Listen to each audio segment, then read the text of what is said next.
কর্মসংস্থান তৈরি করব। আপনাদের এই এলাকায় মা বোনেরাও জানেন, মুরব্বীরাও জানেন, আমাদের সামাজিক মূল্যবোধ ভেঙে গেছে। সমাজের রন্ধ্রে রন্ধ্রে একদিকে যেমন দুর্নীতি ঢুকে গেছে, অন্যদিকে আমাদের তরুণদের মধ্যে মাদক আসক্তির হার বেড়ে গেছে। এই মাদকের করাল গ্রাস থেকে এই দেশকে রক্ষা করতে হবে, আপনাদের সন্তানদের রক্ষা করতে হবে।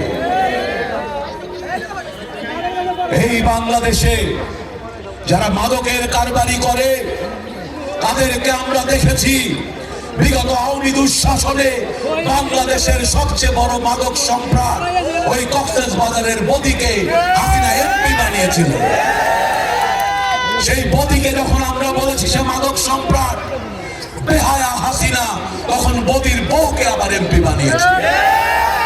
এই বদিরা এই হাসিনার আশ্রয়ে প্রশ্রয়ে গড়ে ওঠা বদির বংশ সারা বাংলাদেশে আমাদের মতো সাধারণ মানুষের সন্তানদেরকে বিপদগামী করছে। আমি আপনাদের আশ্বাস দিতে পারি, বিএনপি যদি ক্ষমতায় আসে মাদকের বিরুদ্ধে আমরা জিহাদ ঘোষণা করব। মাদক ব্যবসায়ীকে কোথাও প্রশ্রয় দেওয়া হবে না। মাদক ব্যবসায়ীদের স্থান জেলখানায়, মঞ্চে না, তারা জেলখানায় থাকে। প্রিয় এলাকাবাসী, অনেকক্ষণ আপনাদের বেশ কিছু কথা বললাম, আমাদের ভবিষ্যৎ পরিকল্পনার কথা বললাম। ওই যে দূরে যারা আপনারা ভাইরা দাঁড়িয়ে আছেন, আমার কথা কি শুনতে পাচ্ছেন? ঠিক আছে। আমি পরিবর্তনের প্রথম ধাপটা হচ্ছে আমার নিজের মধ্যে পরিবর্তন, আমার দলের মধ্যে পরিবর্তন, তারপর আপনার জনগণের মধ্যে পরিবর্তন হলে এই দেশে সত্যিকারের পরিবর্তন আসবে। আমি সেই পরিবর্তনের সূচনা করতে চাই। আপনারা দেখে রাখুন আপনাদের চোখের সামনে সেই পরিবর্তন।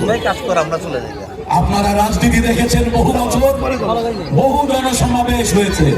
মা বোনরা আগেও গেছেন না জনসমাবেশে? বড় বড় মঞ্চ থাকে, আপনারা ওইখানে থাকেন। আপনারা থাকেন মাটিতে, আমরা থাকি আকাশে। আপনারা থাকেন ওইখানে, আমরা আপনাদের কাছে আসতে পারি না। মধ্যে থাকে বড় টেবিল, উঁচু বাধা। আমি আপনাদের মাঝে আসতে চাই, আপনাদের মাঝে এসে কথা বলতে চাই।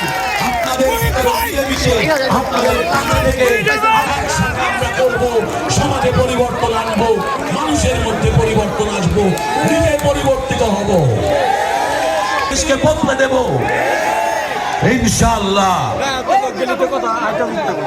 মা বোনরা আপনাদের কাছে চলে আসছি।